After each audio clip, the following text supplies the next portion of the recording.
ఇలా ఈ రీతిగా ఈ రోజు ఇక్కడ కూడుకోవడానికి ప్రభు మనకి ఇచ్చిన సమయాన్ని బట్టి ప్రభుకే మహిమ కలుగునుగాక. హల్లెలూయా. మరి ఇక్కడికి మనల్ని ఆహ్వానించి తీసుకొచ్చినటువంటి మరి సహోదరులు జగన్ గారిని బట్టి, అలాగే వారి తల్లి గారిని, సహోదరు అభిషేక్ గారిని, అలాగే సుల్వా గారు, సుధా, సుమతి, బుద్ధి గారు, బాగా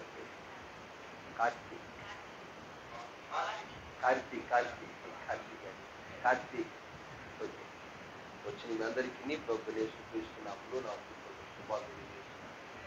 దేవునికి స్తోత్రాలు. దేవుని ప్రేమ ఎంత గొప్పదో. హల్లెలూయా.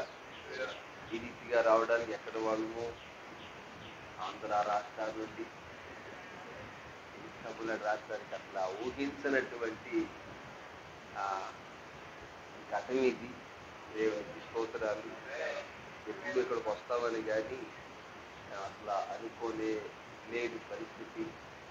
కానీ ఈ రీతిగా రావడానికి ప్రభు మనకి ఇచ్చిన యేసు రక్తపు బంధం తప్ప మనం కాదు.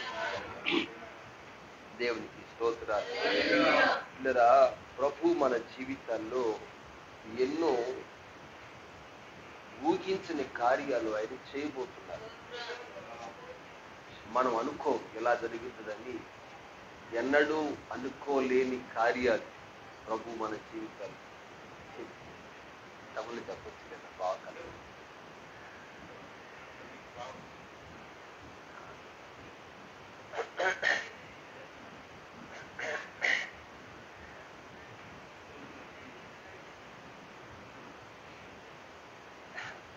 దేవుడు మన జీవితాల్లో ఊహించినటువంటి కార్యాలు చేయబోతున్నారు.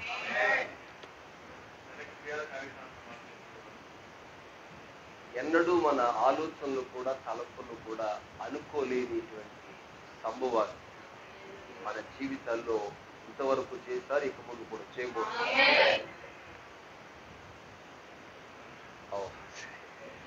Okay, praise the Lord. దేవునికి స్తోత్రాలు.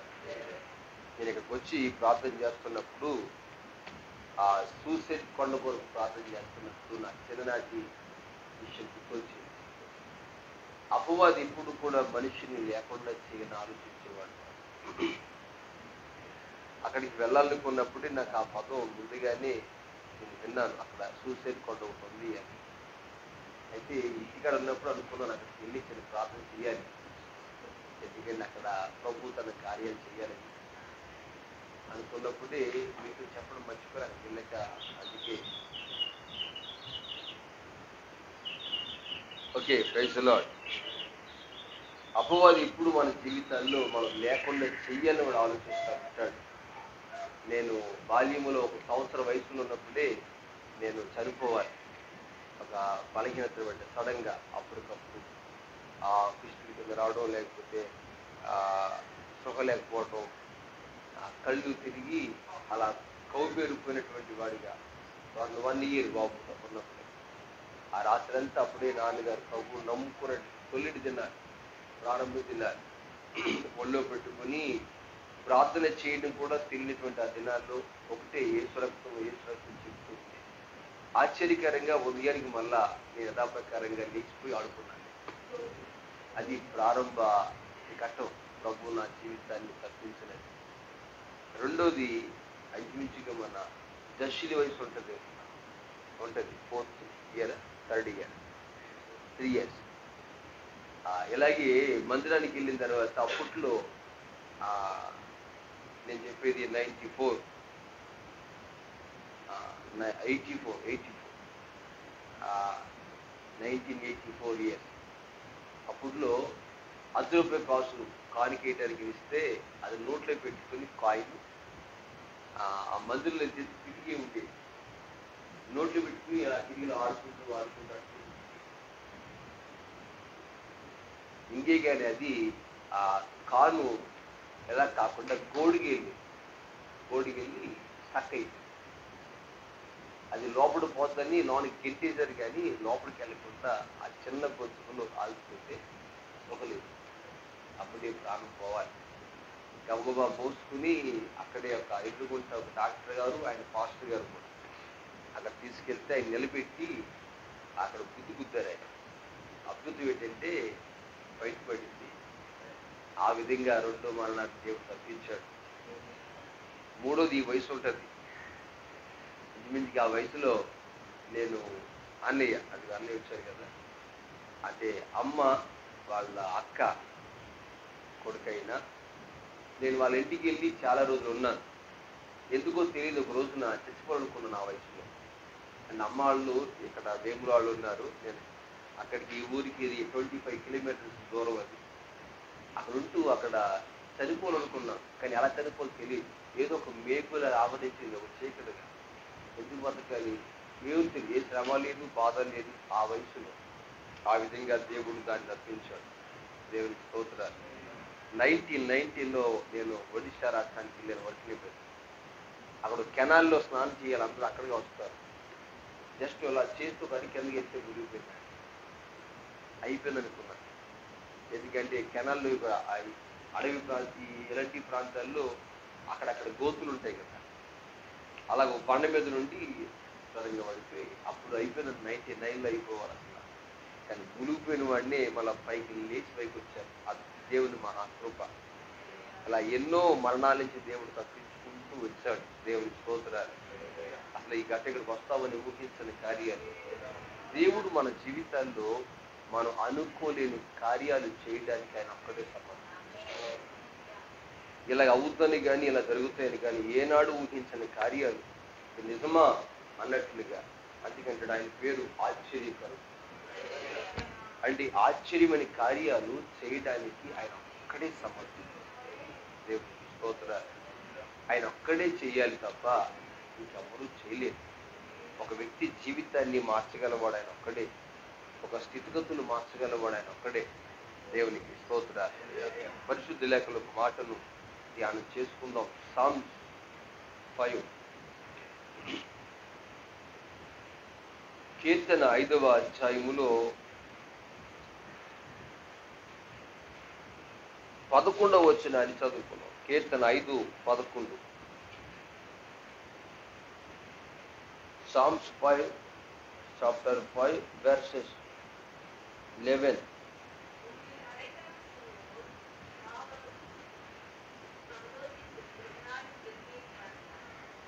Yes.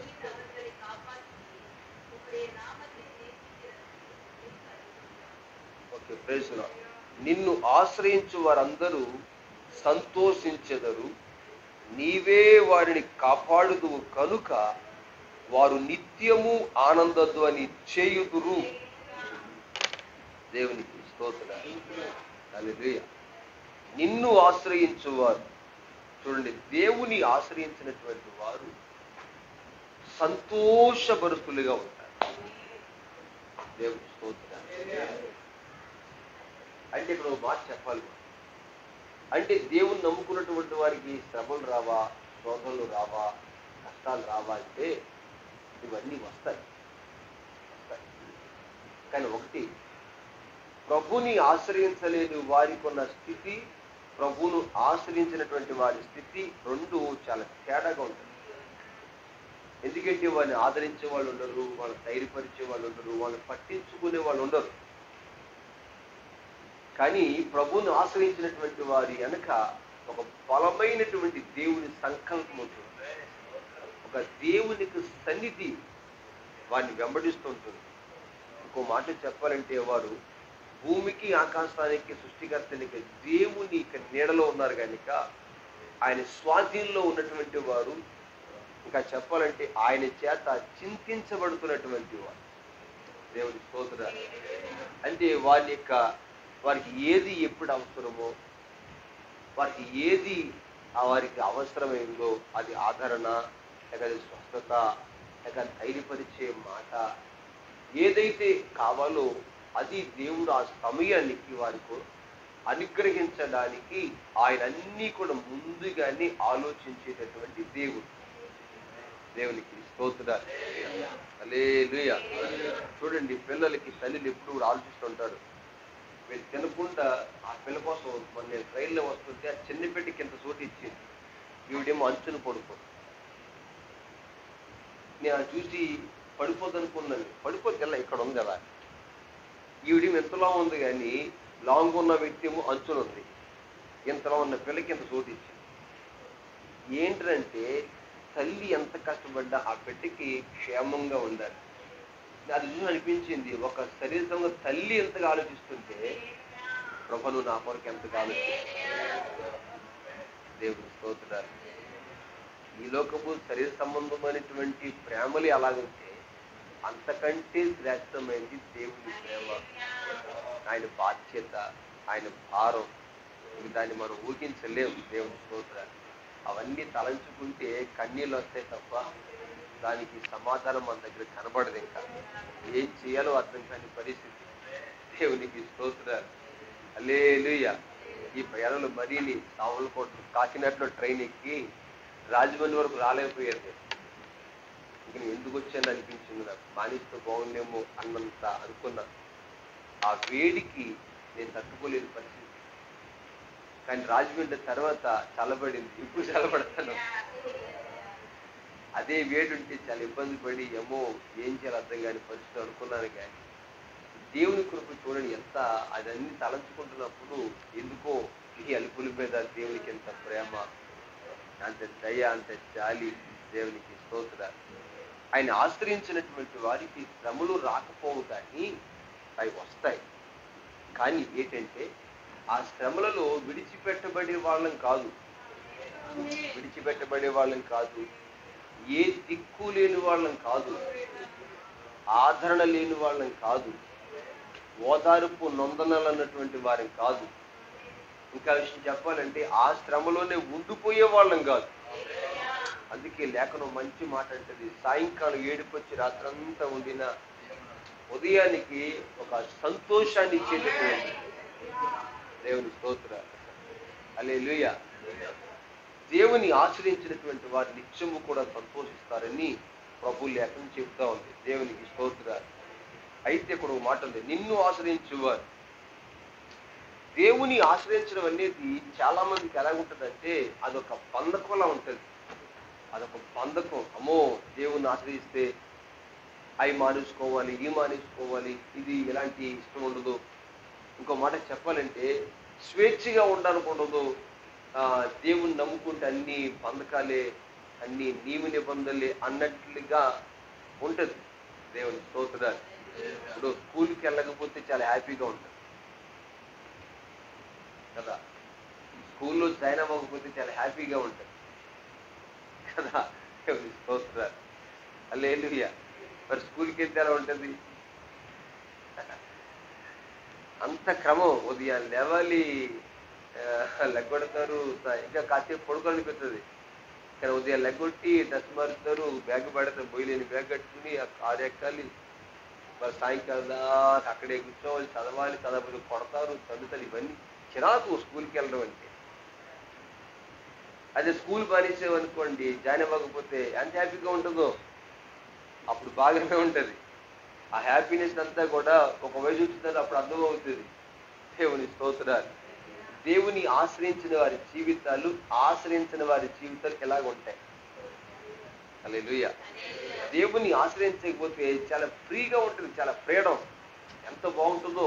ఒకసారి కాకినాడలో అనుకుంటాను, కుక్క కోసం చెప్పారు. కుక్క, డాగ్ రోడ్డు మీద తిరిగితే కదా, రోడ్డు మీద తిరిగే డాగులు చూడండి, చాలా ఫ్రీగా ఉంటాయి, చాలా ఫ్రీగా ఉంటాయి.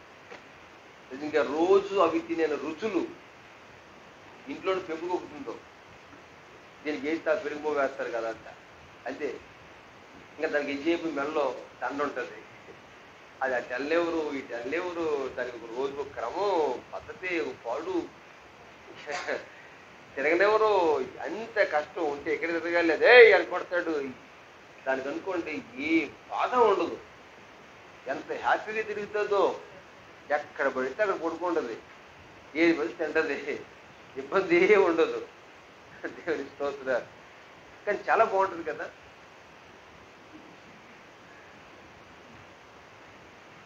అదే సమయంలో దారిని కనపడితే భయంకరంగా జబ్బులు చేసి ఉంటాయి కుక్కలకి. మామూలు జబ్బులు రావట్లేదు. ఆ వీధులు తిరిగే డాగ్స్కి భయంకరంగా రోగాలు వచ్చేసి ఉంటాయి. కానీ దాన్ని ఎవడు పట్టించుకోండి, ఇంకా అలాగే బతకడమే, అలాగే ఏటమే దాని జీవితం. మరి దీనికో కొద్దిగా వేడిగా ఉందనుకోండి, తీసుకుపోతాడు దాన్ని హాస్పిటల్ తీసుకెళ్ళి కార్లు ఎక్కించి మరీ తీసుకెళ్తాడు. దానికి భోగాలు ఎన్ని ఉంటాయో, కష్టాలు ఉంటాయి, కట్టళ్ళు ఉంటాయి, భోగాలు కూడా ఉంటాయి. అది ఊరలు తిరిగిద్ది కానీ కాళ్ళు తిరుగుతాయి. ఇది తిరిగింది ఒకసారి అయినా కానీ దీని స్థితి వేరు, దీని స్థాయి వేరు. అది చెప్తే అది ఎవడో పరపర లాక్కుపోతాడు, ఇది చెప్తే ఇంట్లో అందరూ ఎడుతాడు. స్తోత్రాలు. అలేలుయా. చిన్న పిల్లలు సైతం కూడా ఎడుతారు ఇంట్లో. ఆ కుక్క చనిపోతే, ఓ కుక్క కుక్క కుక్క. ఒకసారి అలాగే యాక్సిడెంట్ అయిపోతే తెగేసేస్తున్నారు. నేను వెళ్ళిపోయాను, అక్కడే వాళ్ళ ఇంటికాడ గుమ్మాల చేతికి వెళ్ళాను. నేను వెళ్తులేక అందరూ గుంపు ఏడ్చేస్తున్నారు. అది యాన్ ఆఫీసర్ పక్కనే. నేను అనుకున్నాను నా ఇంట్లో ఎవరికి యాక్సిడెంట్ అయిపోయి అనుకున్నాను. ఏమైందంటే ఆ కుక్కను గుద్దేసిందంటే, ఆ యాన్ వెళ్ళేవరే అక్కడ పట్టుకుని తెగేసేస్తున్నారు అందరూ. ఏంట్రా ఈ కుక్క ఎంత వచ్చింది విలువ అంటే, ఒక ఆశ్రయం కింద ఉన్నటువంటి డాగు చూడండి. ఒక చిన్న కుక్కను మనం ఉదాహరణ తీసుకుంటే మరి దానికి అంత రిలీఫ్ ఉండదు, దానికి క్రమం ఉంటుంది.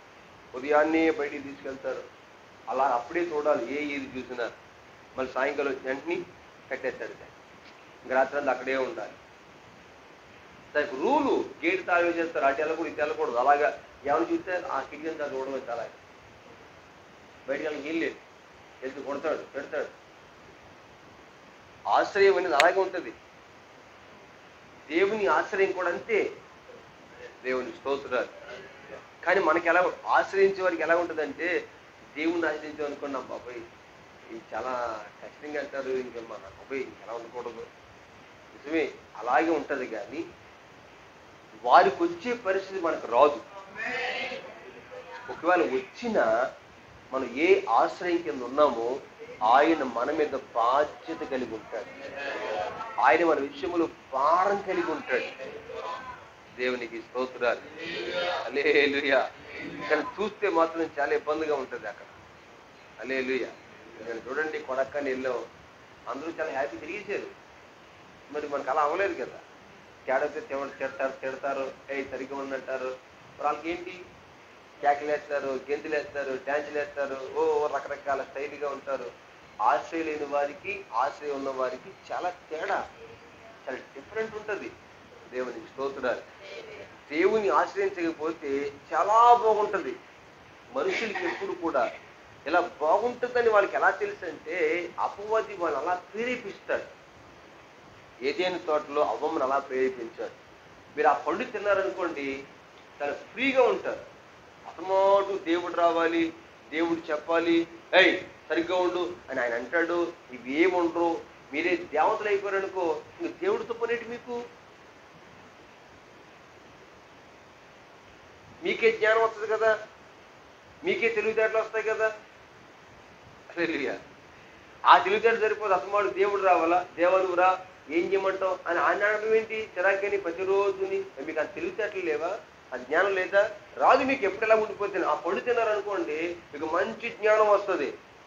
ఆ జ్ఞానం పెట్టి ఏం చేస్తారు, చెప్పక హ్యాపీగా మనం ఉండొచ్చు. అసమాటు దేవుడు చెప్పిందని మనం వినాలా అని బోధించాడు వాడు. అది వాస్తవానికి ఎలాంటిది, నిజమే చాలా బాగుంది, కానీ తిన్న తర్వాత అర్థమైంది ఆ పరిస్థితి.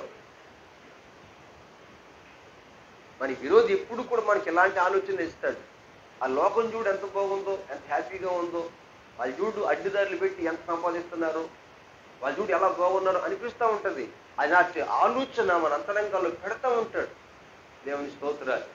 ఎందుకు నేను భక్తి చేస్తున్నాను క్రమ్మంటారు, నాకు ఎప్పుడు ఇలా ఇంతే ఉందో నా జీవితం. అందుకే ప్రభు అన్నాడు, నెమ్మది లేకుండా విస్తారమైన ధనం ఉన్నడు కంటే యెహోవా యందు భయభక్తులు కలిగి ఉంటే మీరు. అది చాలా ప్రాముఖ్యమైనది. దేవుని స్తోత్రాలు. దేవుని యందు భయభక్తులు మనం కలిగి ఉన్నప్పుడు, ఆయన ఆశ్రయించినప్పుడు దాని విలువ అద్భుతమైనటువంటి. హల్లెలూయా. అవసరమైతే వాళ్ళ కొరకు దేవుడు ప్రకృతిని మార్చేస్తాడు. హల్లెలూయా. అవసరమైతే దేవుడు వాళ్ళ కొరకు రాజులు శాస్త్రాలు మార్చేస్తాడు. దేవునికి స్తోత్రాలు. మార్చేస్తాడు. అవసరమైతే దేవుడు వాళ్ళ కొరకు ఏదైనా చేయగలడు. హల్లెలూయా. Praise the Lord. అద్భుతమైన చేసే దేవుడు ఆయన. ఒకసారి లాగా జరిగింది. అంటే అదే సమయంలో చాలా మంది కూడా ప్రార్థన చేసి ఉంటారు. మన పరిచయంలో ఆయనకి 5 లక్షలు అయిపోయింది. వాళ్ళు కనీసం ఆస్తి అమ్మి ఇస్తే అప్పు తీరదన్నమాట. అలాంటి పరిస్థితులు ఉన్నారు వాడు. అతను ఆటోతో వెళ్తాడు. ఆ విషయం విన్న తర్వాత నేను చాలా బాధపడ్డాను. అదే 5 లక్షలు అతిథి వీళ్ళు ఏంటి బుద్ధిహీన పనులు చేశారు అని. అప్పు చేయడం వెంటనే చెడ్డ భయం అవన్నీ చేయలేము, చాలా జాగ్రత్తగా. కానీ ప్రభువా ఏంటని చెప్తే అతను ఒకటే అనుకున్న జీవనోపాధి ఆటో. ఆ ఉన్న ఆటో ఫైనాన్స్ కట్టకపోతే వాళ్ళు పట్టుకుపోయారు. ఇప్పుడు మొత్తం మరో జీవనోపాధి లేదు. సరే మొత్తానికి ఏదో ఒక 40 ఏళ్ళ పాత డొక్కాటు కొని ఆయన కొనుక్కున్నాడు ఏదో. ఎందుకు ఆటో తోలడానికి పర్మిట్ ఉంటుంది కదా, లైసెన్సు, బ్యాచ్, పర్మిట్ అని ఉంటాయి ఆటో తోలడానికి. మామూలు లైసెన్స్ పనికిరాదు. అప్పట్లో ఆ రోజుల్లో బ్యాచ్ కావాలి. బ్యాచ్ కావాలంటే కంపల్సరీ 10వ తరగతి చదవాలి, 10th పాస్ అవ్వాలి. మనం డబ్బు కట్టినా కానీ ఎవరు. అతను 7th చదివాడు, 10th చదవలేదు. ఆ ఉన్న జీవనోపాధి చేద్దామంటే ప్రీకెన్స్మెంట్ కదిలిపోదు. ఇప్పుడు ఎలాగా? నిజంగా చెప్తేనప్పుడు చాలా మంది కూడా ప్రార్థన చేస్తుంటారు, ప్రభువా మార్గం తెరవండి. అతనికేమో చదవడానికి ఏమో 7th చదివాడు, 10th అవుతుంది. ఇప్పుడు కొన్ని డబ్బులు కట్టి తెప్పిందామన్నా అది ఏంటి పరిస్థితి, వేరే ఆధారం లేదు ప్రభువా అని ప్రభువుని అడుగుతుంటే అద్భుతం ఏంటంటే అలాగే అందరూ ప్రార్థన చేస్తుంటారు. హల్లెలూయా. వెంటనే ప్రభుత్వ రూల్స్ ఏంటంటే 1 సంవత్సరం సీనియారిటీ ఉంటే చాలు లైసెన్స్ బ్యాచ్ ఇచ్చారు.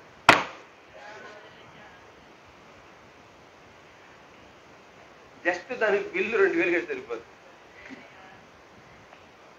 అదే రోజుల్లో మా అన్న 20,000 కట్టాడు. ఆయన ఇవ్వకపోతే మళ్ళా 10th క్లాస్ సపరేట్ కట్టి దాంట్లో పాస్ అని సర్టిఫికేట్ తెచ్చుకుని కట్టాడు అదే బ్యాచ్కి.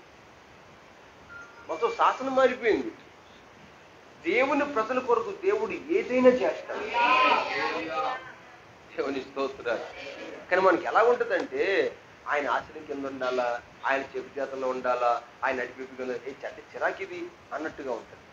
కానీ ఆయన ఆశ్రయించిన వారి జీవితాల్లో దేవుడు ఎంత శ్రద్ధ కలిగి ఉంటాడంటే అద్భుతమైన కార్యాలు చేయడానికి ఆయన సర్వశక్తి గల దేవుడే. దేవునికి స్తోత్రాలు. హల్లెలూయా. కొన్ని సందర్భాల్లో మనం ఆయన ఆశ్రయిస్తున్నప్పుడు మనకి మెప్పు రాదు, కనపలు రావు. మనుషులు మనం మెచ్చుకోరు, మనకి అవమానాలు ఎదురవుతుంటాయి. అనిపిస్తుంది ప్రభువా ఏంటి ఇంత భక్తి చేస్తున్నాయి కదా, నాకు ఏంటి ఇలాంటి అవమానం, ఏంటి నేనేం తప్పు చేశాను నేను అన్నట్లుగానే ఉంటుంది. మరోవైపున నీవు నన్ను విడిచిపెట్టేసావా అన్నట్లుగా ఉంటుంది. మొదటి రాజుల గ్రంథము 19వ అధ్యాయం.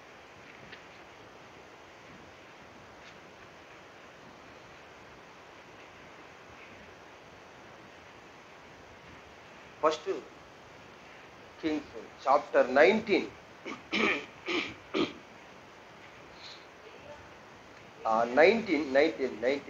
1, 2, 3.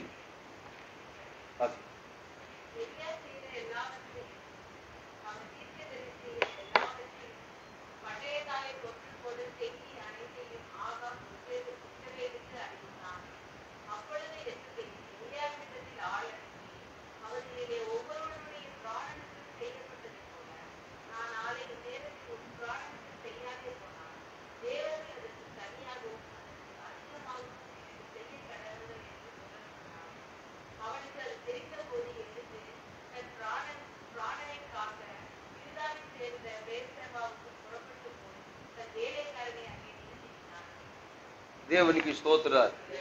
చూడండి ఇక్కడ 19వ అధ్యాయంలో దైవజనుడు ఏలియా అతని పరిస్థితి ఏంటంటే జాగ్రత్త అని వార్నింగ్ వస్తున్న పరిస్థితి. మళ్ళా నీవు ఉండో మళ్ళా రేపు ఇదే సమయాన్ని. ఇప్పుడు అంత భయంకరంగా ప్రాణాన్ని తీసేటంత పని అతను ఏం చేశాడు?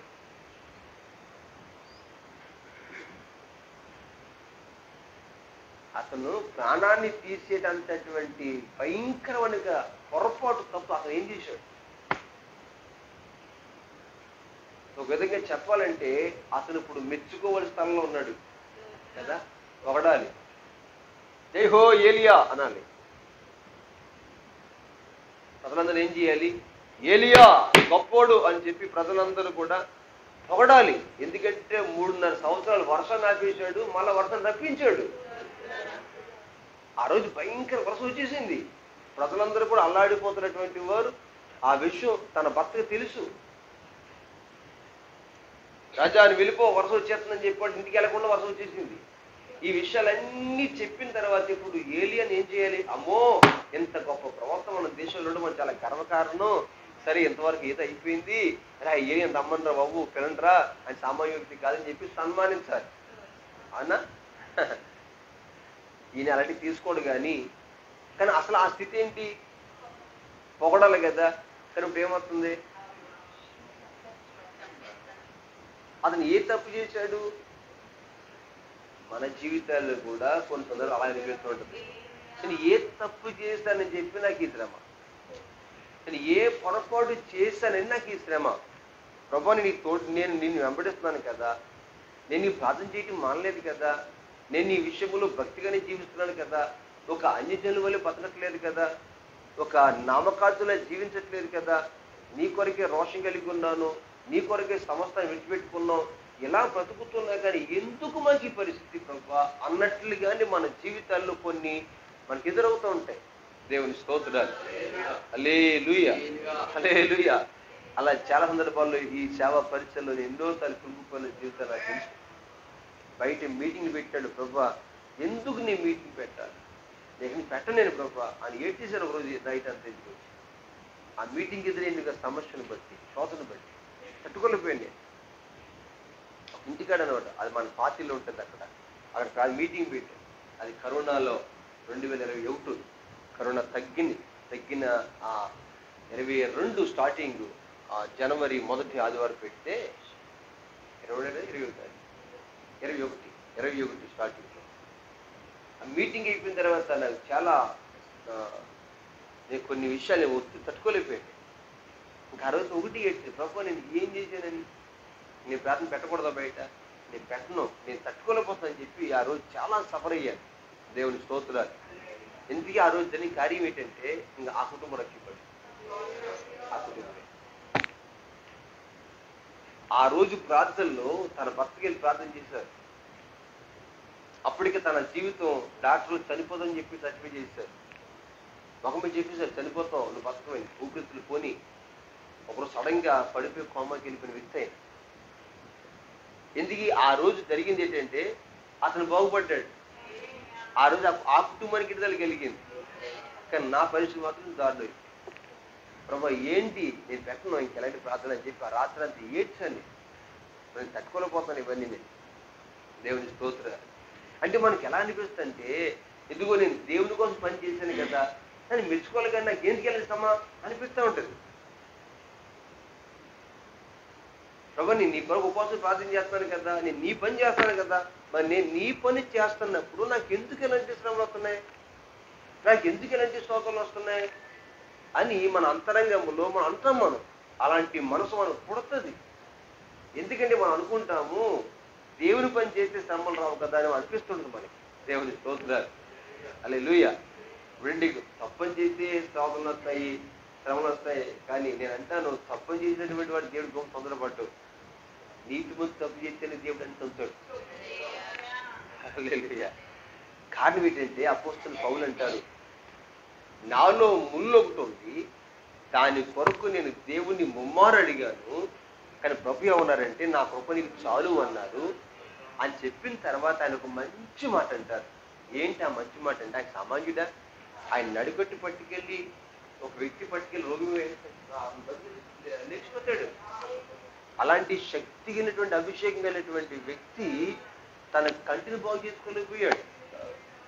అదే నొప్పుంటే ఏంటి ప్రభుని ప్రార్థన చేసినప్పుడు ప్రభు చెప్పిన మాట ఒకటే, నా కృప నీకు చాలు, నా కృప అని చెప్పి ప్రభు అతను చెప్పిన మాట గ్రహించిన పౌలు అంటారు, దేవా నాకు అనేకమైన కృపా వరాలు ఉన్నాయి. నాకేమున్నాయి? అనేకమైన కృపా వరాలు ఉన్నాయి, అనేకమైన తలాంతులు ఉన్నాయి. పౌలు గారికి అనేకమైన తలాంతులు ఉన్నాయి. ఒక మంచి దైవజనుడు. ఈ రోజుకి సంఘాన్ని కడుతున్నాడు, ఆయనే కడుతున్నాడు. ఆయన లేకపోయినా ఆయన సంఘాన్ని కడుతున్నాడు. ఆయన ఆ పత్రికలే మనం చదువుతున్నాం. దేవుని సన్నిధిలో 3 సంవత్సరాలు ముఖాముఖి దేవునితో మాట్లాడే అనుభవం కలిగినటువంటి ఆయన. ఏ మనుషుల దగ్గర నేర్చుకోలేదు అతను. డైరెక్ట్ గా దేవుని పాదాలు పట్టుకుని నేర్చుకున్నాడు ఆయన. అదే అంటాడు, నేను ఏ వ్యక్తితో నేను నేర్చుకోలేదు అంటాడు. దేవుని స్తోత్రాలు. ఆయన మంచి అభిషేకం గల వ్యక్తి. అయినా చనిపోయిన వాళ్ళు లేవంటే లేచిపోతాడు. మామూలు వ్యక్తి కాదు. అలాంటి ఒక శక్తి కలిగినటువంటి అతను, అలాంటి కృపావరాలు కలిగినటువంటి ఆయన. అందుకంటాడు, నేను అనేకమైన కృపావరాలు కలిగి ఉన్నాను కనుక నేను హెచ్చుపోకుండి నిమిత్తం ఏం చేయకుండా, అంటే నాలో ఎంత ఉంది, ఎన్ని చేయగలుగుతున్నాను అని గర్వించకుండానట్లుగా దేవుడు నాకు ముళ్ళు పెట్టాడట. దేవుని స్తోత్రం. దేవుని ఆలోచన అద్భుతమైనటువంటి. మనం ఏమనుకుంటామంటే, భక్తి చేస్తాం కదా, నాకు ఎందుకు శ్రమ, నేను భక్తి చేస్తాను కదా, నాకు ఎందుకు శోధనలు, నేను భక్తి చేస్తాను కదా, నాకు ఎందుకు ఇలాంటి పరిస్థితులు అని మనం అనుకుంటాం. ఇంకో నేను దేవుని కోసం పనిచేశాను కాబట్టి దేవుని నన్ను మెచ్చుకోవాలి అనిపిస్తూ ఉంటుంది. కానీ ప్రభు అంటున్నాడు, నీ వల్ల జరిగిన కార్యాన్ని బట్టి నీవు హెచ్చుపోకుంటున్నట్లుగా దేవుడు చేసేపోతాడు. దేవుని స్తోత్రాలు. కానీ దేవుడు విడిచిపెట్టేవాడు మాత్రం, ఇప్పుడు చూడండి, అగ్ని కురిపించాడు ఆకాశం నుంచి. అద్భుతమేనా ఏలియా? ఆమెను అనగానే పెద్ద ఏం చేయలేదు. ప్రభా ఆమెను అనుకున్న దిగి వచ్చిన దగ్గర ఆకాశంలోంచి అగ్ని దిగి వచ్చి కందకాన్ని, రాళ్లను, కట్టెలు, మాంసాన్ని బుగ్గు చేసి పాడేసింది. అది అయిపోయిందంటే అంతే, వర్షం వచ్చేసిందంటే వచ్చుగా అక్కడ వచ్చి ఎంత కార్యము చేసినటువంటి ఆయనకు వచ్చే మాట ఏంటి? జాగ్రత్త, నేను చంపేస్తాను. దేవుని స్తోత్రాలు.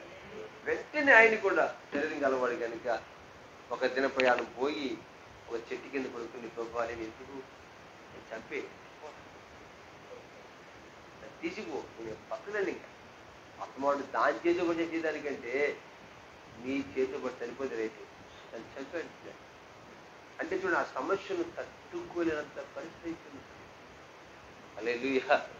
నన్ను చంపే, తట్టుకోలేకపోతుంది అంటే నాకెందుకు ఈ జీవితం? అంతే కదా. చూడండి, తప్పు చేసినప్పుడు కొట్టేమనుకోండి ఎలా ఉంటుంది? తప్పు చేసి కొడితే ఎలా ఉంటుంది? ఎలా ఉంటుంది? బాధ అనిపించదు. తప్పు చేయకుండా తిట్టేమనుకోండి పట్టక్కర్లేదు. ఏం చేశాను? ఓకే, తప్పు చేయకుండా తిడితే తట్టుకోలేం కదా. మరి మంచి పని చేసి తిడితే ఎలా ఉంటుంది?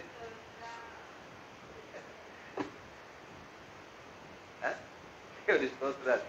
మా విషయం ఇల్లంతా తుడిచి పొద్దున్న పైకి లేచి మొత్తం అయిపోయిన తర్వాత ఏం చేస్తావు బుద్ధి లేకుండా అన్నారు అనుకోండి. అంతా అయిపోయిన తర్వాత అదిగో పోతూ లేచిన దగ్గర నుండి ఖాళీ లేకుండా ఇల్లంతా లెక్క పెడుతున్నాను, నన్ను పెడతారా అని ఉంటుందా?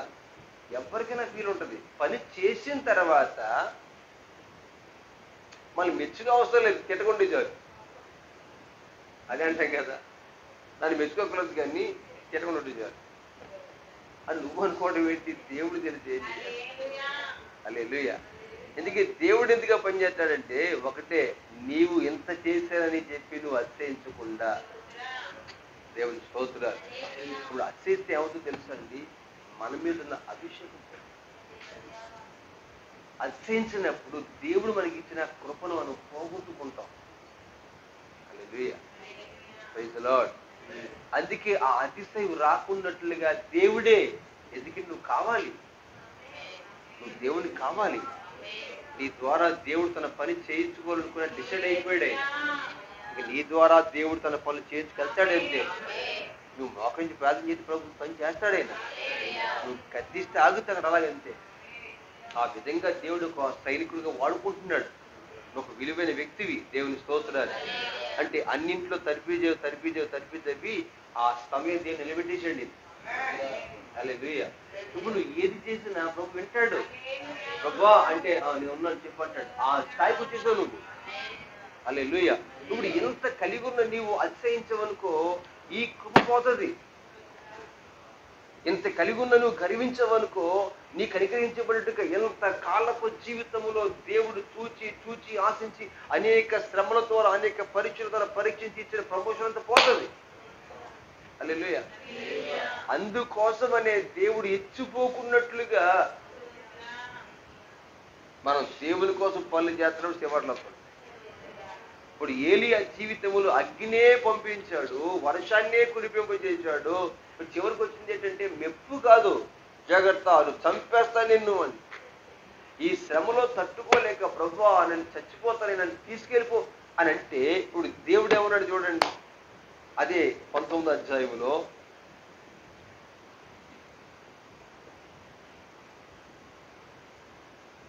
8వ వచనం 19 chapter 19:8.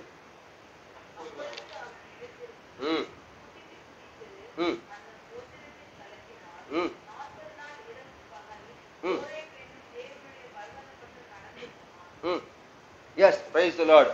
చూడండి అక్కడ ఏముంది, అక్కడ అప్పుడు లేచి భోజనము చేసి ఆ భోజన బలము చేత 40 రాత్రింబగళ్ళు ప్రయాణము చేసి దేవుని పర్వతమని పేరు పెట్టమని హోరేబునకు వచ్చాను.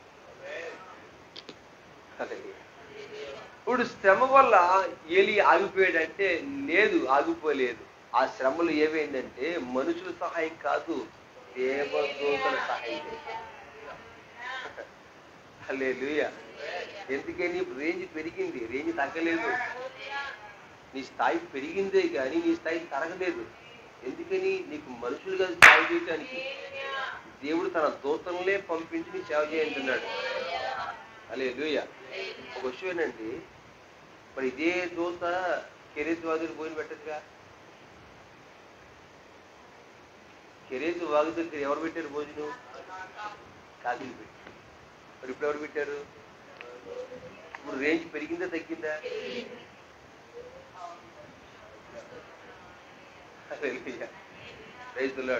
ఇప్పుడు ఈ రేంజ్ ఎప్పుడు వచ్చింది చూడండి. నీ ఆత్మీయ జీవితంలో నీ స్థాయి పెరుగుతున్న కొలదిగా శ్రమ కూడా వస్తుంటది. హల్లెలూయా. నీ స్థాయి పెరుగుతున్న కొలదిగా నిందలు వస్తుంటాయి, అవమానాలు వస్తుంటాయి, ఇవన్నీ వస్తుంటాయి. కానీ నీ స్థాయి పెరుగుతున్న కొలదిగా మనుషులు ఈ ప్రకృతి సంబంధమైన సహాయం పోయి పర సంబంధమైన సహాయం పొందుతూ మొదలెడుతుంటారు. హల్లెలూయా. దేవునికి స్తోత్రాలు. కెరీతు వాగు దగ్గర కాకుతో భోజనం పెట్టి ఇప్పుడు దేవదూత భోజనం పెట్టాడు. అది చూడండి, ఆ భోజనం పూట తినాలి. ఉదయం తింటే సాయంకాలం ఆకలి శక్తి పోయేది, మళ్ళీ సాయంకాలం తినాలి. కానీ ఈ భోజనం చూడండి, ఒక్కసారి భోజనం చేశాడు, 40 రాత్రి పగలు నడిచాడు. హల్లెలూయా. అదేదో ఈ భోజనం ముందే పెట్టేసి కదా. రోజు కాకచ్చిపోయి ఎందుకు పట్టి రావాలి? అదేదో ముందే పెట్టేస్తే 3 సంవత్సరాలు సరిపడిగా ఒక రొట్టె పెట్టేస్తే ఇంక ఏలే 3 సంవత్సరాలకి ఆకలేదు కదా. ఇంకా మళ్ళీ ఆ సారేపతి ఇంటికి ఎందుకు వెళ్ళాలి? ఆడమ్మ రొట్టె పెట్టిన ఆవిడని ఎందుకు అనాలి? ఇవన్నీ ఎందుకు వచ్చింది చూడండి. మన ఆత్మీయ జీవితములో పరిపక్వత చెందుతున్న కొలదిగా శ్రమ పెరుగుతుంది. అదే సమయంలో దేవుడి సహాయం కూడా మారుతా వస్తుంది. దేవుని స్తోత్రం. హల్లెలూయా. నువ్వు ఆత్మీయ జీవితంలో ఎదుగుతున్న కొలదిగా శోధన వస్తుంటది, శ్రమ వస్తుంటది, నింద వస్తుంటది. అవి వస్తున్న కొలదిగా నీ సహాయం కూడా భూ సంబంధమైంది కాక పర సంబంధం అవుతుంది. దేవుని స్తోత్రాలు. కెరీతు వాగు దగ్గర భూ సంబంధమైన సహాయం వచ్చింది ఎవరికి? అదే ఏలియాకి. ఇప్పుడు యెజెబెలు చంపేస్తున్న తర్వాత ప్రభుని చచ్చిపోతున్న వద్దు, నా జీవితం చాలు అన్నంత శ్రమ వచ్చిన తర్వాత దేవదూతల సహాయము, ఒక్క అప్పము, 40 రాత్రింబగళ్ళ ప్రయాణం చేసేంత శక్తి. హల్లెలూయా. అక్కడతో ఆగిపోయిందా? Praise the Lord. దేవుని పర్వతాన్ని ఎక్కించింది. హల్లెలూయా. Praise the Lord. ఇవన్నీ ముందెందుకు జరగలేదంటే జరగవు. ఆయనకి తెలుసు ఎప్పుడు ఏది జరగాలో. నీ జీవితంలో ఎదురవుతున్న ప్రతి శ్రమ కొలదిగా నీ స్థాయి రెట్టింపు అవుతా ఉంది. నీ బ్రతుకులు ఎదురవుతున్న ప్రతి శోధన తర్వాత నీ స్థితి పెరుగుతూ ఉంది. దేవునికి స్తోత్రాలు. హల్లెలూయా. అందుకే చూడండి, బాగా చదువుతున్న వాళ్ళు పరీక్షలు పెడితే బాగుంటుంది అనుకుంటారు. అందుకే నీ కరోనా టైంలో 10th క్లాస్ పరీక్షలు రద్దు చేస్తే చాలా మంది సంతోషించారు. పరీక్షలు పోనీయే, చాలా మంది ఏడ్చారు.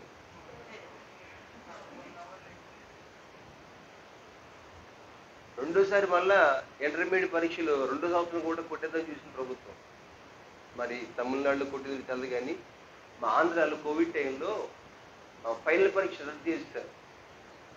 2021 మీకు రద్దు చేశారు. ఎక్కడ చేశారా?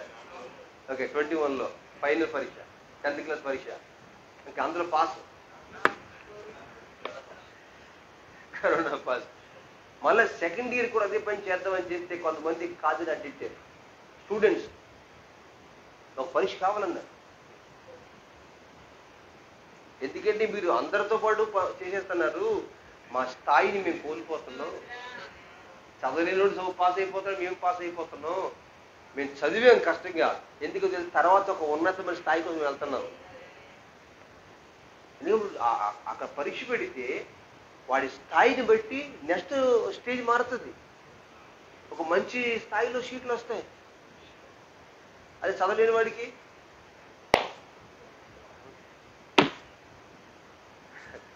మళ్ళీ అది గురించి అయితే బాగుండు, మొత్తం లేకుండా పోతే బాగుండు. మరి చదివేవాడికి పరీక్ష కావాలి. ఎందుకని ఈ పరీక్ష వచ్చిందనుకో నాకు నెక్స్ట్ స్టేజ్ మారుతుంది, రూపు మారుతుంది. దేవుని స్తోత్రాలు. హల్లెలూయా. అందుకే ఆధ్యాత్మిక మన జీవితాల్లో కూడా శ్రమ కాదనుకోవడం కాదు, కానీ ప్రభువా నీ చిత్తం అనుకోవాలి. శ్రమ కావాలని కోరుకోకూడదు, అది మన పని కాదు. దేవా నీ చిత్తం అది. ఆయన తెలుసు మనం ఎప్పుడు పరీక్ష పెట్టాలో ఎప్పుడు పెట్టకూడదో. ఇప్పుడు స్టూడెంట్ అడిగేసి నాకు తిరిగంతా చదివేశానండి, నేను పెట్టినండి పెట్టరు. నా సబ్జెక్టులు అయిపోయినండి, చదివేశాను, నేను రెడీగా ఉన్నాను, రాసేస్తాను, మర్చిపోతాను, ఇప్పుడే పెట్టండి పెట్టరు. అది పెట్టే రోజు వస్తుంది, అప్పుడు పెడతారు. అది వాళ్ళకి తెలుసు. హల్లెలూయా. అలాగే దేవుడు మన జీవితాల్లో కూడా ఎప్పుడు ఏ పరీక్ష పెట్టాలని తెలుసు ఆయనకి. మనం అనుకుంటే ప్రభా మనకి ఏంటంటే ఆత్మ సంబంధం ఎదిగినప్పుడు ఇలా రోజు ప్రార్థన ఉన్నాం అనుకోండి, రా సమస్త ఏమొచ్చినా పర్లేదు అన్నట్టుంటారు. రోజు ఒక వారం ప్రార్థన ఉన్నాం అనుకోండి, ఏ సమస్య అయినా పర్లేదు, దేవుని స్తోత్రం ఎక్కువ ఈరే వచ్చే సమస్య అని అడిగేస్తాం, రా గమ్ముని. దేవుడు తెలుసు. హల్లెలూయా. అదే బలహీనం అయిపో అనుకోండి, ఏంటి శ్రమలు, ఏంటి ప్రభా నేనే నీకు కనపడ్డానా, ఇంకెవరో లేరా, నాకే ఈ శ్రమలు ఎట్టాలా, నేను ఏ తప్పు చేసేనని నేను తట్టుకోలేకపోతున్నా, నా గుర్తు తీసే, నా గుర్తు. ఇవన్నీ మన జీవితాల్లోనే ఉంటాయి. కానీ ఆయన తెలుసు ఎప్పుడు పెట్టాలో ఎప్పుడు పెట్టకూడదో అన్నింటికి ఎరిగినటువంటి వాడు ఆయన. దేవుని స్తోత్రాలు. మనం పెట్టమంటే పెట్టేడు, వద్దంటే మానేడు. నువ్వు పెట్టమని పెట్టడైనా దానికి అవసరం ఒకటి ఉంది, ఆయన ఆలోచన ఒకటి ఉంది, ఆయన ఉద్దేశాలు ఒకటి ఉన్నాయి, ఆయన చిత్తం ఒకటి ఉంది. దేవుని స్తోత్రాలు. ఆయన సంకల్పం ఒకటి ఉంది, ప్రతి దానికి దైవిక నిర్ణయం ఒకటి ఉంది. అందుకే ప్రభా నాకు వద్దు, నాకు కావాలి అనే దానికన్నా ప్రభా నీ చిత్తమే నాకు అనుకరించు అనుకోవడం చాలా ఉత్తమమైంది. దేవుని స్తోత్రాలు. కొన్ని విషయాలు చిత్తం కాదు, కావాలనాలి. కొన్ని విషయాలు ప్రభు నీ చిత్తం అని చెప్పాలి. దేవునికి మహిమ కలుగునుగా. ఇప్పుడు చూడండి, ఏలియా శ్రమ కలిగిన తర్వాత అతని స్థాయి పెరిగింది. ఇప్పుడు దాకా కాకులు రొట్టెట్టుకొస్తే ఇప్పుడు దోత పట్టుకొచ్చింది. ఇప్పుడు దాకా ప్రతి పూట తిని ఒక్క రొట్టె 12 గంటలు కాపలా కాస్తే ఈ రొట్టె 40 ఎంత శక్తినిచ్చింది. హల్లెలూయా. Praise the Lord. ఈ మామూలు రొట్టె తిని ఒక వెధవరాలికి తీసుకెళ్ళింది, కానీ ఈ రొట్టె దేవుని కొరకు తీసుకెళ్ళింది. ప్రైజ్ జీవితాల్లో ఏ శ్రమ ఏ శోధన మనను కేంద్రం లాగేది కాదు. ఎదురవుతున్న ప్రతి పరిస్థితుల్లో కూడా మనను ఆత్మీయ జీవితాన్ని ఎక్కించేది. మన సహాయం మారుతుంది, దేవుని స్తోత్రాలు. మన సపోర్ట్ మారుతుంది, దేవునికి మహిమ కలుగునుగాక. హల్లెలూయా. కనుక ప్రభునందులారా, ఏంటి నాకే శ్రమ అనుకోవాలని కాకుండా మన జీవితాలు మనం చేయవలసిన పని ఒకటే, ఆయనను మనం ఆశ్రయించే వారిగా ఉండాలి. దేవుని స్తోత్రాలు. మనం ఏమై ఉండాలంటే ఆయనను, అంటే శ్రమ వస్తుందా పోతుందా అవి మన సంబంధం లేదు. మనం చేయవలసిన పనుల్లో ఒకటే, ప్రభువాని నిన్ను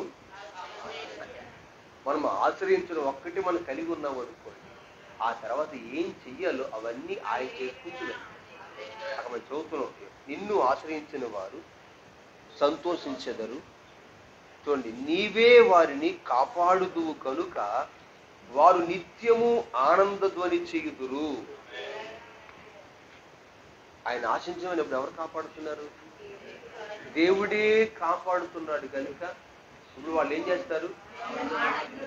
హల్లెలూయా. నీవే వారిని కాపాడుదు కనుక వారు నిత్యము ఆనందధ్వని చేయుదురు. దేవుని స్తోత్రాలు. ఎవరు నిత్యం ఆనందంగా ఉంటుందా? ఉంటుందా? అసలు మనిషి నిత్యం ఆనందం ఉంటుందా? 24 hours by 7 days by 365 days ఆనందంగా ఉంటామా? ఉండలేవు. మరి ఈ వాక్యం చెప్తుంది అలాగా. అంటే శ్రమలు రావని కాదు, శ్రమలలో శోధనలో అన్నింటిలో కూడా ఒక ఆనందించేటటువంటి ఆ కృపను దేవుడు ఇస్తాడు. హల్లెలూయా. Praise the Lord. అందుకే దైవజనులు యేసయ్య గారు పాట పాడారు, యేసయ్య నీ కృప తలంచగా నా శ్రమలుగా నాకు అనిపించాడు. దేవునికి స్తోత్రాలు. దేవునికి సన్నిధి మనతో ఎప్పుడైతే మనం ఆయన ఆశ్రయిస్తున్నామో, శ్రమ అది కూడా మన జీవితంలో అందులో కూడా ఆనందించే వారిగా దేవుడు చేస్తాడు. చూడండి, సంతోషం అనేది మనం కలిగించుకుంటూ వచ్చేది తాత్కాలికంగా ఉంటాయి. హల్లెలూయా. అది చాలా ఖరీదవుతుంది కూడా. వల్ల సంతోషాన్ని మనం కలగజేసుకోవడానికి చాలా ఖరీదు, చాలా ఖర్చు పెట్టాలి. మనం సంతోషంగా ఉండాలంటే వాళ్ళు ఖర్చు పెట్టాలి. అంత తేలికేం కాదు. ఎంత ఖర్చు పెట్టి ఎంత టైం ఉంటుంది అది. కానీ సంతోషం అనేది డబ్బులు పెట్టి తెచ్చుకునేది, మనం కలగజేసుకునేది కాదు. దేవుడిచ్చింది హృదయంలో ఇచ్చాడు. ఆ ఆనందాన్ని దేవుడు హృదయంలో పెడతాడు. ఆ హృదయంలో పెట్టిన ఆనందం ఎలా ఉంటుందో తెలుసా? మన ముందు ఎలాగున్నా సరే హ్యాపీగా ఉంటాం, సరే సంతోషంగా ఉంటాం. హల్లెలూయా. ఆ జీవితం ఎలా ఉంటుందంటే, మనం ఏమైనా తిడతారనుకోండి నవ్వుకుంటూ పోతాం. నేను ఎందుకన్నా ఎలాగా అని, ఎలాంటిది అసలు ఈ ఫీల్ ఏముండదు అసలు. హల్లెలూయా. ఏ శ్రమ కలుగుతున్నా అంతరంగం మాత్రం ధైర్యంగా ఉంటుంది, లోపల ఆనందం ఉంటుంది, హృదయంలో పాటలు వస్తుంటాయి. హల్లెలూయా. విమోచన గానాలు వస్తుంటే లోపల ఆ సంతోషం దేవుడు పెట్టాలి. హల్లెలూయా. దేవుడు పెట్టాలి. ఒక బలహీనత నీకు ఎదురవుతుందా, ఆయన ఆనందం పెట్టాడు అనుకోండి, ఆ బలహీనతలను ఆనందిస్తాం. దేవుని స్తోత్రాలు. హల్లెలూయా. కొన్నిసార్లు బలహీనం అయిపోతుంటాను, చాలా సివియర్ అయిపోతుంటాను. కానీ తెలియకుండానే ఆ సమయంలో దేవుడు ఆనందం లోపల పెట్టి ఏదో ఒక పాట పెడతాడంటే ఆ పాట పాడుకుంటూ ఆనందించుకుంటూ, మన ఆ రోజు గుర్తులేదు కానీ నాకు ఐబీపీ రేజ్ అయిపోయింది, పెరుగుతుంది, పొర తిరిగేస్తుంది, ఈ నరాలన్నీ ఫోటో వచ్చేస్తున్నాయి.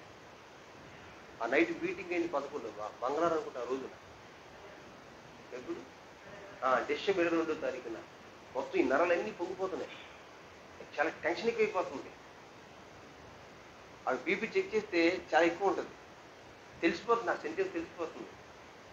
ఇంక అందరూ వెళ్ళిపోయారు. ఇంక అనుకున్న నైటు మళ్ళీ అన్నీ వాళ్ళు వస్తారు, మళ్ళీ అని ఫోన్ వెళ్తుంది, నాకు బాగోలేదని మళ్ళీ పరిగెత్తి వస్తారు వెళ్ళు అనుకున్నాను. అంత వెళ్ళిపోయిన తర్వాత సడన్గా ఎందుకు అంతరంగంలో ఒక సంతోషాన్ని దేవుడు పెట్టాడు. అది పెట్టిగానే వెంటనే నాతో మాటలు మాట్లాడుతున్నారు, కానీ నేను నవ్వుకుంటూ పాడుకుంటున్నాను. నా ముఖం వాళ్ళు చూస్తున్నారు, వికారంగా ఉన్న సంగతి. అలా అనుకుంటారు, ఈయనకి ఇలా ఇలా అన్నీ వాళ్ళు అనిపిస్తుంది, కానీ వాళ్ళు ఏమనుకుంటే నాకు అనవసరం. అక్కడే కూర్చొని ఎలా కొట్టుకుంటూ ప్రైజ్ లార్డ్ హల్లెలూయా అని పాడుకుంటూ దేవుణ్ణి కనపరుచుకుంటూ అద్భుతం చెప్తేనే ఒక హాఫ్ అన్ అవర్లో రిలీఫ్ అయిపోయింది. ఒక అరగంట రిలీఫ్ అయిపోయింది. అలా ఎన్నోసార్లు నేను అంటాను, ఇది మనం చేసే పని కాదు, ఇది దేవుడి మన హృదయంలో పెట్టే పని. హల్లెలూయా. మన వల్ల కాదది. దేవునికి స్తోత్రం. అది దేవుడు పెట్టేదనుకోండి, వెంటనే ఆ సమయంలో నీ థాట్ అంతా మారిపోద్ది, నీ ఆలోచన మారిపోద్ది. దేవుని ఆరాధించాలి, దేవుని స్తుతించాలి, దేవుని పాడాలి, దేవుని కనపరచాలి. అక్కడికి వెళ్ళిపోయి పాడుకుంటూ సంతోషం నీకు నువ్వే దేవునికి స్తోత్రాలు. హల్లెలూయా. ఇలా ఎన్నోసార్లు కరోనా టైంలో బలహీనత వచ్చేసి నాన్నగారికి నాకు ఆవేశం ప్రార్థనలేదు. అంటే వాస్తవానికి మా శరీర బలహీనతల కంప్లైంట్ ఉంది. అది ఏంటో తెలియదు, కానీ మొత్తానికి అది సమ్మర్ ఎక్కువైనా, మంచి ఎండల్లో కానీ, మంచి కూలి ప్రాంత సమయంలో కానీ ఆవేశం వచ్చేస్తాడు, ఊపిరి ఆడదు. నాన్నగారికి ఏమో మందులో ఉన్నారే, నేను గదిలో ఉన్నాను, ఫుల్ చలి. రాత్రి బయటికి వెళ్ళిపోతుంటే మంచుకి ఇంకెక్కువైపోద్దని మంచం పడుకున్నాను. నేను గమపక్కవ వేసి బయటికి వెళ్ళి లోపల రండి అని చెప్పి ఒక గదికి ఎత్తులో కూర్చోమని పోయి మంచం వాళ్ళు పడుకున్నాను. కష్టమైపోతుంది. వెంటనే ప్రభు ఒక పాట పెట్టాడు, యెహోవా నా బలమా యథార్థమైనది నీ నామం అని. తెలుగు పాట అవుతుంది, యెహోవా నా బలం అనేది.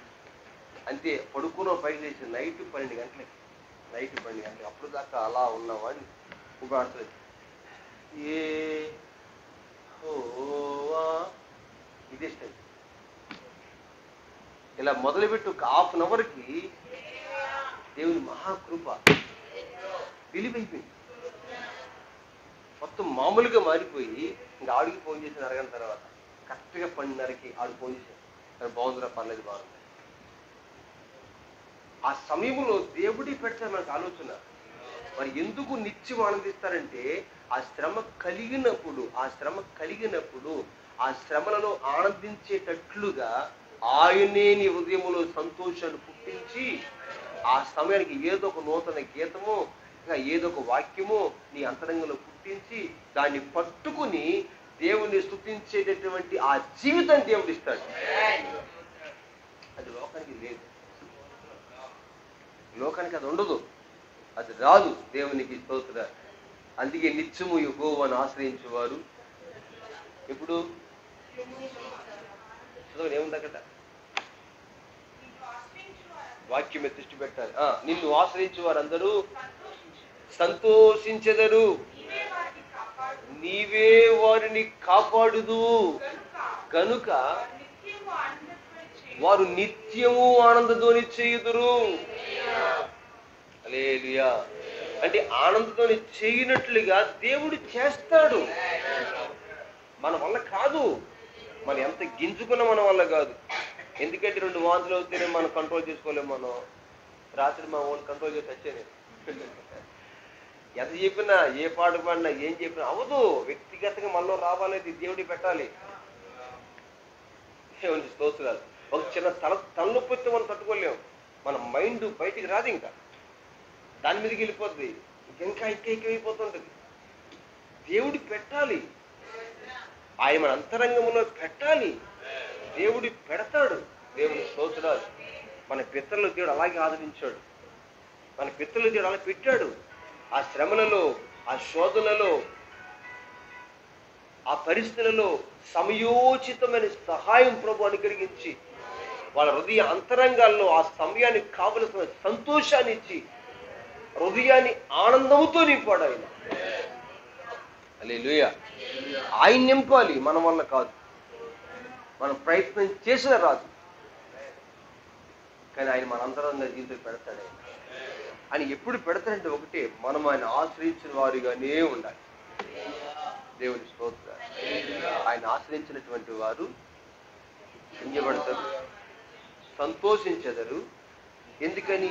నీవే వారిని కాపాడుదువు గనుక వారు నిత్యము ఆనందధోని చేయుదురు. తర్వాత 12వ చరణం.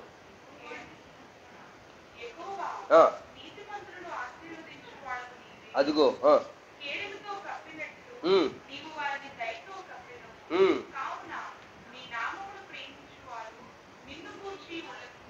దేవుని స్తోత్రాలు. హల్లెలూయా. ఏం చేస్తారు? యెహోవా వారిని కేడముతో కప్పునట్లు నీవు వారిని దయతో కప్పెదవు. యెహోవా నీతిమంతులను ఆశీర్వదించువాడవు నీవే, కావున నీ నామమును ప్రేమించువారు నిన్ను గూర్చి ఉల్లసింతురు. చూడండి, ఉల్లాసం అనేది మనం తెచ్చుకుంటారు, దేవుడు ఇవ్వాలి. ఇక్కడ మనం చేయవలసిన పని ఆయన ప్రేమించాలి. హల్లెలూయా. ఇప్పుడు కొన్ని మనం ఇప్పుడు వంట చేయగలం కానీ రుచి మనం తేలేం కదా. వంట చేయగలం కానీ టేస్ట్ మనం తేలేం. ఎంతో జాగ్రత్తగా ఇవాళ బాగా మంచి రుచిగా ఉండాలి అనుకుంటామా? అయిపోతుంది రోజున, అవుతుంది. అరే అన్ని చేసావు కదా, దాంట్లో ఏం మానేసావు? అన్ని చేసావు కానీ వేసే టైం మారిపోయినట్టే. అన్ని దాంట్లో పడ్డాయి. అది ముందేసి వెనకలేయటమో అండ్ ముందేసో సంథింగ్ ఎక్కడో మొత్తం మిస్ అవుతాం. పోనీ ఎంతో జాగ్రత్తగా రుచిగా ఉండేవా, తిన్న తర్వాత తృప్తి ఉండదు. అందుకని యెహోవా సెలవు లేనిదే ఒకటి తిని ఎవడు తృప్తిగా ఉండగలడు. ఆయన సెలవు ఇస్తేనే తినగలం, తిన్నదాన్ని బట్టి తృప్తిగా ఉండగలం. హల్లెలూయా. ఇవన్నీ మనం చేయలేనివి. అందుకే ఆయన ప్రేమించేవారు నిత్యము ఉల్లాసంగా ఉంటారట. దేవుని స్తోత్రాలు. ఉల్లసిస్తారు. హల్లెలూయా. అందుకే దేవుని ప్రజలుగా ఏమి ఉన్నా లేకపోయినా మరి ఎందుకు నిత్యం సంతోషిస్తారంటే కారణం అదే. వారు ఏం చేస్తారంటే, ఒకటి మన జీవితాల్లో ఆయన్ని మనము ఆశ్రయించే వారిగా ఉందుముగాక. 2 ఆయన్ని మనము ప్రేమించే వారిగా ఉందుముగాక. ఇంకో మాట చెప్పి నేను ముగిస్తాను. కీర్తన 16 16 Psalm 16 8 verses.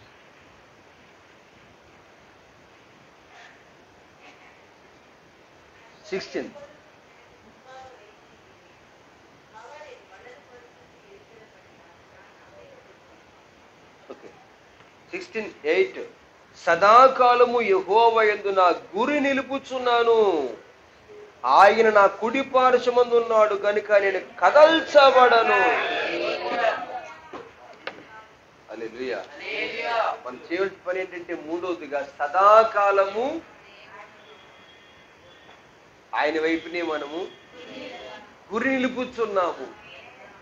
దేవుని స్తోత్రాలు. సదాకాలం ఆయన వైపునే మనం గురి నిలుపుతున్న. ఆయన ఏం చేస్తున్నారు? ఆయన నా కుడి పార్శ్వమందు ఉన్నాడు కనుక నేను కదల్చబడను. దేవునికి స్తోత్రాలు. ఆయన నా కుడి పార్శ్వమందు ఉన్నాడు కనుక మనం ఆయన ప్రేమించేవారము, ఆయన ఆశ్రయించేవారము, నిత్యం ఆయన మీద గురి కలిగే వారు. ఇవి మనం చేయవలసిన పనులు. అంతే. మనం చేసేది తక్కువ, ఆయన చేసేది ఎక్కువ. మనం చేసేది కొంచెమే, కానీ ఆయన మన పట్ల చేసేది చాలా ఎక్కువ. దేవుని స్తోత్రాలు. ఆయన ఆశ్రయించేవారిగా, ఆయనను ప్రేమించేవారిగా, ఆయన మీదనే నిత్యము గురి కలిగే వారిగా మనం ఉంటే మన సంతోషింపచేవాడు, ఉల్లసింపచేవాడు, కాపాడువాడు, నిత్యము ఆనందింపచేవాడు, ఇవన్నీ ఆయన చేస్తాడు. దేవునికి స్తోత్రాలు. ఆయన చేస్తాడు ఖచ్చితంగా. యేసు నామములో కాపాడబడుదుముగాక, యేసు నామములో ఉల్లసింపబడుదుముగాక. నా ప్రభు ఇస్తాడు అది. హల్లెలూయా. నా ప్రభు కాపాడుతాడు. ఆయన మన కుడి పార్శ్వమందు ఉన్నాడు. హల్లెలూయా. కదల్చబడం. దేవునికి స్తోత్రం. అలా నడిపించేవాడు అతి గొప్ప దేవుని మనం కలిగి ఉన్నాం కనుక కృంగిపోతూ దేవుని స్తోత్రాలు అని మన తోడుగా ఉన్నారు. ఆయన నిత్యము గురి కలిగి ఉందాం, ఆయన ఆశ్రయిందాం, ఆయన ప్రేమిద్దాం. అట్టి కృపాపం మనకు అనుకరించును గాక. మోకరించి ప్రార్థన